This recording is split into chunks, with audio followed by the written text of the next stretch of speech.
uşaqlar, gözün köməkçi aparatına keçdik, düzdür? Köməkçi aparatına keçdik. İndi baxaq gözün daxili quruluşuna.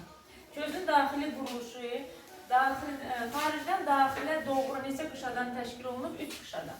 Birinci qışamız xaricdə hansı qışa adlanır? Ağlı qışa. Ağlı qışa ən böyük qışa olub, gözün mexaniki təsirlərdən qoruyur. Ən qalın qışadır. Gözün ön hissələrini örtən ağlı qışa. Deməli, çöldən içəriyə doğru göz 3 qışadan ibarətdir. Birinci qışamız oldu ağlı qışa, düzdür? Ağlı qışa gözün mexaniki təsirlərdən qoruyur. Ən qalın qışadır. Bir də ağlı qışa işıq şüasını keçirdir uşaqlar. Ağlı qışa gözün ön hissəsindən, o adını da qeyd edək. Ağlı qışa. Ağlı qışa gözün ön hissəsinə gəlib, nəyə çevrilir? Nazikləşərək, nazikləşir, düzdür? Nazikləşir ki, işıq şüasını keçirdə bilsin. Qabarır, çevrilir boynuz qışaya. Boynuz qışa.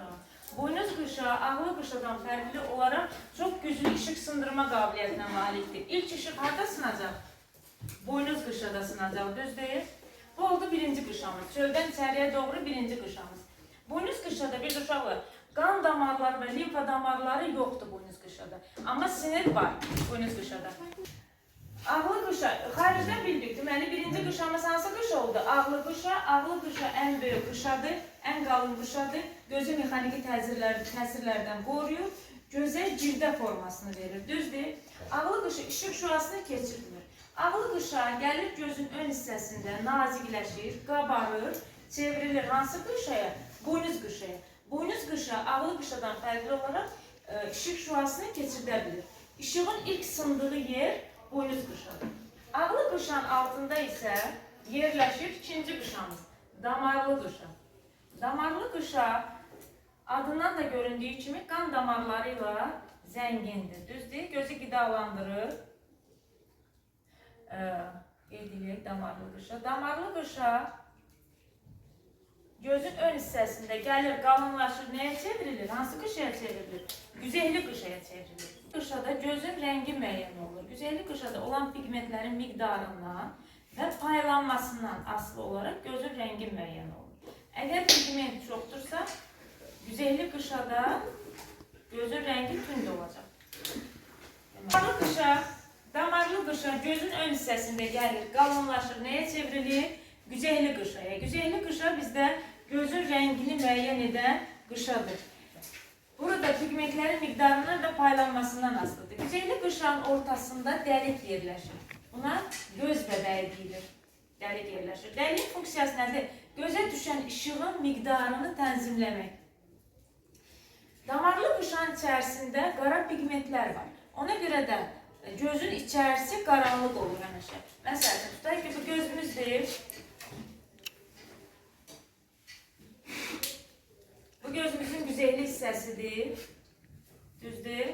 Ortada olan hissəsi isə göz bəbəyidir. Niyə görə göz bəbəyi həmişə qara görsənir içərisi? Çünki gözümüzün içərisi qaranlıqdır.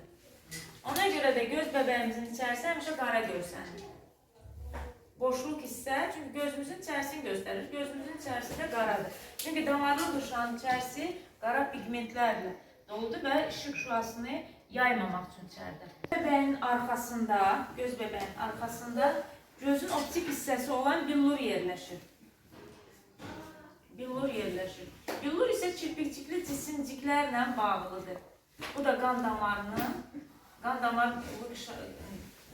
qışanın şəkil dəyişməsindən yaranmışdır kirpikçikli cisimlər. Billur, ikinci işığın sındığı yer billurdur. Birinci sındığı yer harada oldu? Boynuz qışa. İkinci işığın sındığı yer billurdur. Billurda sınır. Billur yaxındakı əşyaya baxanda billur qabarır. Biz yaxındakı əşyanı görə bilirik. Uzaqdakı əşyaya baxanda isə billur yastılaşır. Deməli, boynuz qışa ilə göz bəbəyi arasında bir boşluq var. Bu boşluq adlanır ön kamera. Göz bəbəyi ilə billur arasında qalan ikinci boşluq isə adlanır arxa kamera. Düzdür? Billurun arxasında qalan boşluq isə gözün içərisini dolduran boşluq için şüşəyə bənzər cisimdir. Mayedir, şüşəyə bənzər cisim adlanır. Cisimdir. Deməli, iki qışa haqqında danışdıq. Ağlı qışı altında yerləşir damarlı qışı. Üçüncü qışamız hansı qışadır? Reseptorların yerləşdiyi torlu qışadır. Üçüncü qışa. Deməli, buynuz qışa ilə göz bəbəyi arasında bir boşluq var. Bu boşluq adlanır ön kamera. Ön kamera. Göz bəbəyi ilə billur arasında qalan ikinci boşluq isə adlanır arxa kamera. Düzdür? Billurun arxasında qalan boşluq isə gözün içərisini dolduran boşluq üçün şüşəyə bənzər cisimdir. Mayedir, şüşəyə bənzər cisim adlanır. Cisimdir. Deməli, iki qışa haqqında danışdıq. Ağlı qışı altında yerləşir damarlı qışı. Üçüncü qışamız hansı qışadır? Reseptorların yerləşdiyi torlu qışadır. Üçüncü qışamız torlu qışadır. Reseptorların yerləşdiyi yer. Görmə reseptorları harada yerləşir? Torlu qışada yerləşir. Üçüncü qışamız oldu. Torlu qışa. Reseptorların yerləşdiyi qışadır. Hansı reseptorlar var? İki cür reseptorlar var. Çöpçüklər və qolbacıqlar. Çöpçüklər toran ışığın reseptorları, qolbacıqlar isə rəngli işıqların reseptorlarıdır. Yəni, gün işığında, işıqlı havada rəngləri seçmək üçün hansı reseptorlar qızıqlanır? Qolbacıqlar. Qaranlıqda görməni və ya şəkil görməni təmin edən reseptorlar isə qolbacıqlardır. Bunlar harada ən çox, demək olar ki, torlu qışanın hər tərəfində var. Sadəcə bu reseptorların əsas yığışdığı yer, daha çox olduğu yer adlanır sarı ləkə, reseptorların çox olduğu yer. Əgər biz baxdığımız əşyanın əksi sarı ləkəyə düşərsə, biz o əşyanı dəqiq görürük, net görürük. Digər yerlərə düşəndə də biz görürük, amma dəqiq görə bilmirik. Sarı ləkəyə düşəndə isə dəqiq görürük. Gözümüzdən üç qışanı dəlib keçən görmə siniri var. Görmə siniri. Görmə sinirinin çıxdığı yerdə reseptorlar yoxdur.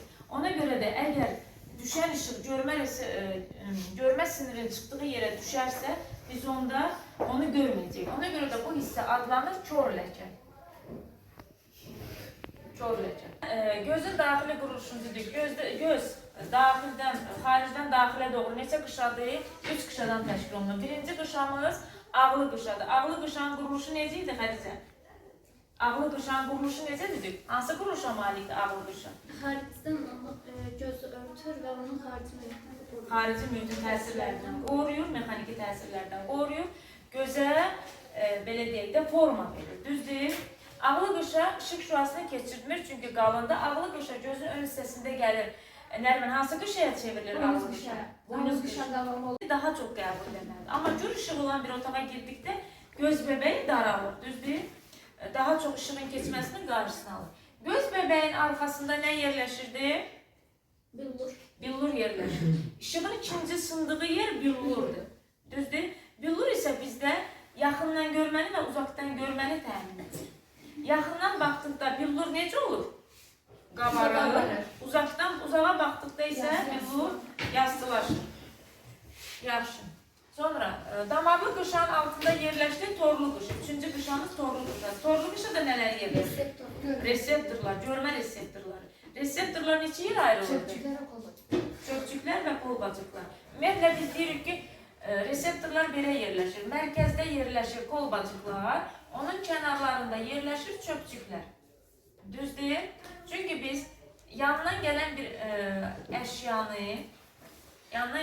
əşyanı biz əvvəlcə formasını görürük. Gəlib qarşıya keçəndən sonra biz onun dəqiq rəngini müəyyən edə bilirik. Düzdür? Çünki ətrafda olan reseptorlar, çöpçüklər, qolbacıqlar isə mərkəzdə yerləşir. Yaxşı. İndi baxaq işığın sınma yerinə. İşıq ilk növbədə birinci harda sınacaq? Buynuz qışada. Düzdür? İlk sındığı yer buynuz qışadır. İkinci sındığı yer billurdur. Üçüncü sındığı yer az da olsa şüşəyə bənzər cisimdə sınır. Ondan sonra bu işıq gəlib hara düşməlidir? Reseptora düşməlidir. Reseptor qıcıqlanmalıdır. O gələn işığı nəyə çevirəcək? Reseptorun funksiyası nədir? Qıcığı alıb sinir impulsuna çevirmək. Düzdür? Alıb sinir impulsuna çevirəcək. Nəyə verəcək? Görmə sinirinə verəcək. Düzdür? Görmə siniri vasıtasıyla, neyronlarla gedəcək talamusa. Talamusda isə baş beynin müəyyən nahiyəsinə ötürüləcək. Görmə nahiyəmiz hardadır? Ənsə payımızda. Ötürüləcək ənsə payına. Yaxşı. Amma işığın ötürülməsi deyəndə işıq hara düşəcək? Birinci düşəcək buynuz qışaya, ondan sonra ön kamera, sonra bəbək, sonra arxa kamera, sonra billur. Billurdan keçəcək şüşəyə bənzər cismə, oradan düşəcək torlu qışaya, düzdür? Torlu qışadan keçəcək görmə sinirinə, görmə sinirindən talamusa, talamusdan hara keçəcək? Ənsə payına. Düzdür? Bu da oldu bizim gözümüzün quruluşu.